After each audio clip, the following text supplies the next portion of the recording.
Oke, halo semuanya. Dalam 5 menit ke depan, kita akan kupas tuntas buku Knowing Knowledge dari George Simmons. Ini bukan sekedar buku biasa. Ini bisa dibilang buku panduan biar kita nggak tenggelam di lautan informasi zaman sekarang. Udah siap? Yuk kita mulai. Pernah nggak sih ngerasa kayak gini? Baru aja melek, handphone udah ngebom kita dengan ratusan notifikasi, berita, update status, non-stop. Tenang, Anda nggak sendirian. Kita semua lagi berenang ngelawan arus tsunami informasi ini tiap hari. Dan dari sinilah pembahasan kita berangkat. Nah, ini dia nih akar masalahnya. Cara kita belajar yang dulu, yang ngandelin hafalan, baca buku tebal dari awal sampai akhir, itu semua udah nggak relevan lagi. Aturan mainnya udah berubah total, tapi kita seringkali masih pakai peta yang lama buat menjelajahi dunia yang udah sama sekali baru. Coba deh lihat perbedaannya di slide ini. Jelas banget kan? Dulu, pengetahuan itu kayak perpustakaan yang rapi, tenang. Semuanya ada di raknya masing-masing. Sekarang, wah, bayangin aja kayak sungai deras yang lagi banjir bandang. Pengetahuan itu udah nggak nungguin kita, tapi dia terus bergerak, berubah, dan nyambung satu sama lain dalam jaringan raksasa yang kadang terasa liar banget. Kutipan dari Simmons ini, wah, ngena banget di jantung masalah kita. Ini bukan lagi soal seberapa banyak air yang bisa kita tampung di ember, tapi pertanyaannya sekarang adalah gimana caranya kita bisa surfing di atas banjir informasi ini? Nah, itu dia pertanyaan besar yang coba dijawab buku ini. Oke, jadi kita udah paham ya masalahnya apa. Sekarang, yuk kita bedah lebih dalam lagi, kita lihat DNA dari pengetahuan itu sendiri. Soalnya, ini bukan cuma soal jumlahnya yang makin banyak, tapi sifatnya itu sendiri udah benar-benar berubah. Mari kita lihat. Anggap aja diagram ini sebagai peta DNA baru dari pengetahuan. Simmons ngejelasin ada 8 karakteristik utamanya. Coba deh perhatiin kata-kata kayak, kelimpahan, informasi ada di mana-mana. Aliran, dia nggak pernah diem. Dan desentralisasi, udah nggak ada lagi tuh satu pusat kendali.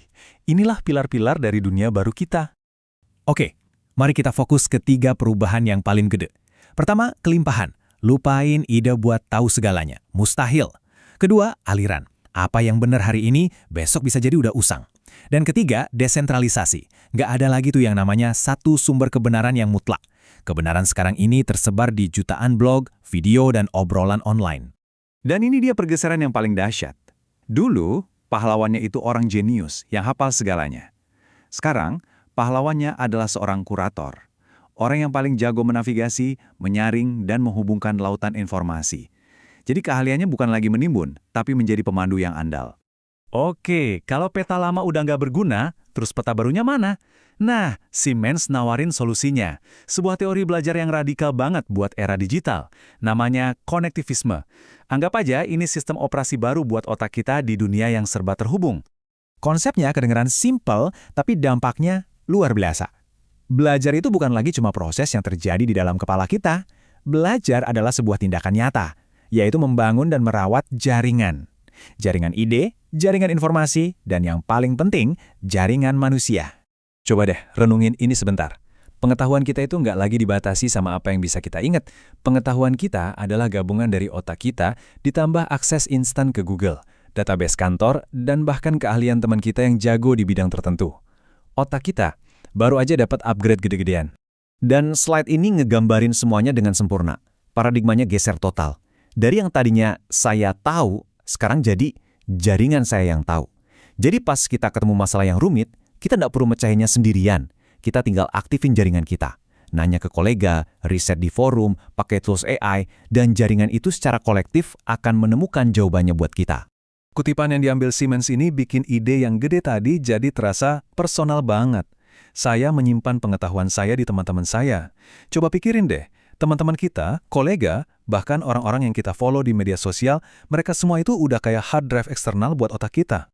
Gini, nggak ada satu orang pun di antara kita yang pegang semua kepingan puzzle-nya. Nggak ada. Masing-masing dari kita mungkin cuma pegang 1 atau 2 kepingan. Nah, keajaibannya itu baru muncul pas kita saling terhubung. Jaringan inilah yang bikin kita bisa nyatuin kepingan-kepingan itu, sampai akhirnya kita bisa ngelihat gambaran utuh yang jauh lebih besar dan lebih akurat. Oke, teorinya keren, canggih. Tapi, terus kenapa? Apa artinya ini buat kerjaan kita, buat karir, buat kehidupan kita sehari-hari? Gimana caranya kita ubah teori ini jadi sesuatu yang nyata? Yuk, kita lihat. Selama ini kan, dunia pendidikan itu terobsesi sama 2 hal. Tahu apa, yaitu fakta, dan tahu bagaimana, yaitu skill teknis. Masalahnya, di dunia yang geraknya secepat kilat ini, fakta dan skill bisa kadaluarsa cuma dalam hitungan bulan. Jadi, apa dong yang ngegantiinnya? Nah, ini dia kuncinya. Skill super di abad 21 adalah tahu di mana. Tahu di mana nemuin informasi yang tepat, di waktu yang tepat, dari orang yang tepat di dalam jaringan kita. Kemampuan untuk menemukan, bukan lagi sekedar menyimpan, itulah kekuatan super yang baru. Diagram ini nunjukin pergeseran terakhir yang paling fundamental. Lupain deh, ide kalau belajar itu sesuatu yang kita lakuin dengan cara cuti dari kehidupan. Misalnya kuliah 4 tahun terus udah. Belajar sekarang itu adalah proses yang nyatu sama kehidupan itu sendiri. Udah kayak napas, bukan lagi sebuah acara formal. Jadi kalau ada satu hal yang perlu banget kita bawa pulang dari sini, inilah dia. Di era jaringan, nilai kita ditentukan oleh jaringan kita. Jadi pertanyaan terakhir untuk kita renungkan malam ini adalah seberapa kuat, seberapa beragam, dan seberapa hidup koneksi dalam jaringan belajar Anda.